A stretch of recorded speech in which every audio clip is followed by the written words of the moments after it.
Hello, this is Angela with Parker's Permaculture. I am not at my garden in Portland, Oregon. I'm actually on the Oregon coast in Astoria. I'm staying at the home of a friend for the weekend. I'm spending a little time working on knitting some Christmas presents. I spent some time on the pier watching the water and the sea lions, enjoying the ocean breeze, and getting some knitting done. I wanted to take a few moments and have a little bit of a cautionary tale.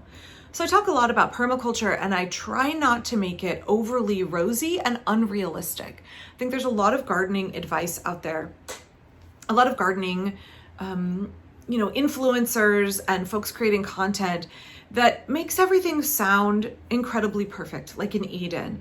And like, if you try X gardening method, you will never have any issues. Everything will be unbelievable, verdant, abundant, organic, productive. And the reality is that there are pluses and minuses to everything that we attempt in a garden.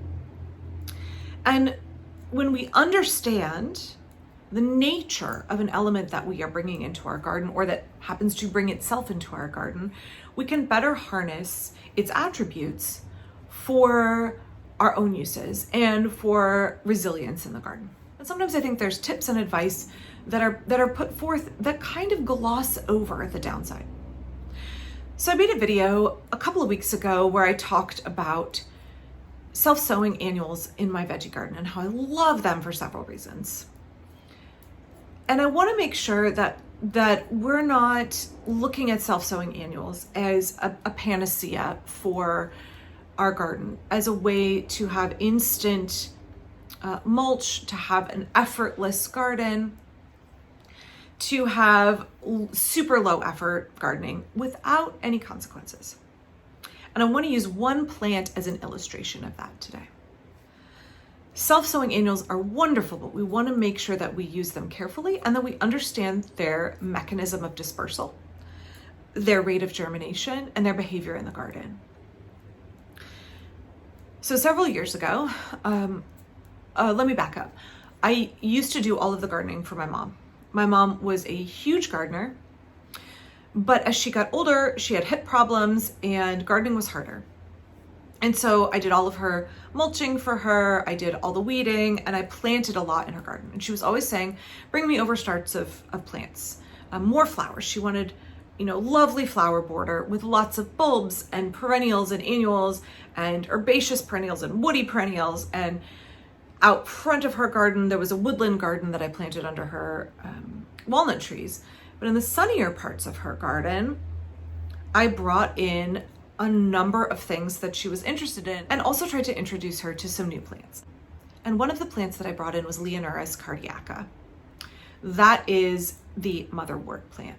It's a plant that I love in my garden. I have a video about it. I've talked about it quite a bit. One of the reasons that I love it so much, it has medicinal qualities. I am not an herbalist, and do your own due diligence if you are growing a plant for its medicinal qualities. But Motherwort is a very tall annual, so it can provide a great late summer screen or a lot of height at the back of a border. But much more than that, it flowers late. It flowers in August and through September and provides incredibly necessary pollinator food. Late in the year, it requires basically no watering. I don't have to do anything, and it thrives, blooms abundantly for a long period. That's the main reason that I grow it, is I want to feed my bees, and in particular my native bees. There are species of bees that I see on Motherwort that I don't see anywhere else in my garden at any other time of year. Also lots of hoverflies as well. I don't want to limit it to just the bees in my garden. Also wasps as well, and also hummingbirds I've seen accessing Motherwort nectar.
So super invaluable plant in the garden ecosystem. But it is a vigorous self-sowing annual. And in my garden, I keep it pretty well contained through mulching and through removing the plant before it goes to seed. I did great in my mom's garden for several years because I was managing her gardening. After she passed away and after my dad got sick, one of the things that inevitably got away from me early on was the motherwort. It was allowed to self-sow, and boy, oh boy, did it self-sow. I'm going to talk about this a little bit more in a later video, but my parents had a large area of gravel where the previous owner had parked a couple of cars, and my parents chose to keep it as gravel. The motherwort managed to migrate from way across the far other side of the property in an annual flower border all the way over into this gravel. And this year, there has been a profusion of motherwort plants in that part of the garden. They love sunny spots. And for me, it just illustrates so eloquently how we need to understand the habits of a plant and the potential for its benefits to become a burden. When we look at motherwort, we look at how self-sowers save us a lot of work because they go ahead and propagate themselves everywhere, and how they can kind of naturalize. And if you want a garden that is sort of a wild space where plants can kind of take care of themselves, you want a self-sowing annual. But you have to make sure it's balanced, and you have to make sure how much it can exhibit its own nature in your garden without you needing to do some intervention. And in a small garden like mine, or even a larger garden like my mother's, there is the element of the gardener needs to intervene. There is the hand of the gardener that needs to be present in the garden. And what happened this year with the motherwort in my parents' garden is a perfect illustration of what happens when the gardener steps back completely.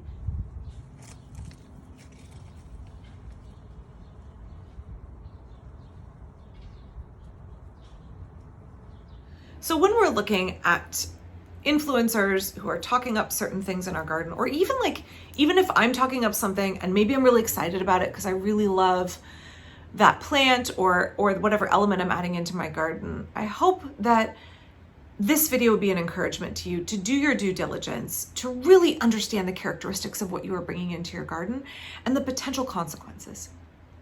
Because permaculture is not rose-colored glasses gardening design. It's realistic design for systems that are going to be resilient.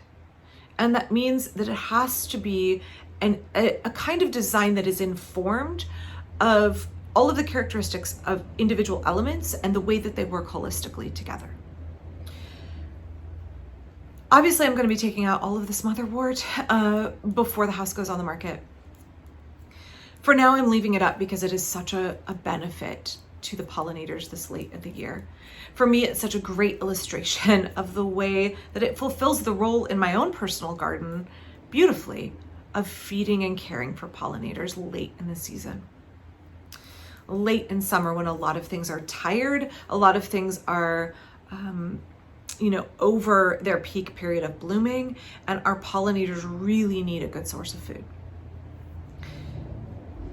But it also helps illustrate that we need to understand everything about a plant or another element when we're bringing it into our garden. And that if you hear somebody saying something on a TikTok or a YouTube video about their garden, about an aspect of their garden, and that it seems too good to be true, it seems really rosy and beautiful and like there's no downside, I would urge you to just pump the brakes on diving in a little bit and investigate that plant or that element more thoroughly before you bring it into your own garden, so that you know what you're working with, so that you can have truly intelligent and interactive and knowledgeable, so that you can make wise decisions about how you're designing in your garden. Thanks for watching today. Please don't forget to click like and subscribe. Please check out my Patreon down below. There's other ways you can support the work of this channel. I have a Venmo. There is a thanks button on YouTube that you can use to tip me, basically, and that helps me keep making more content for y'all and helps me be able to continue to share my love of permaculture design with everybody out on the interwebs. I'll be back real soon. Bye-bye.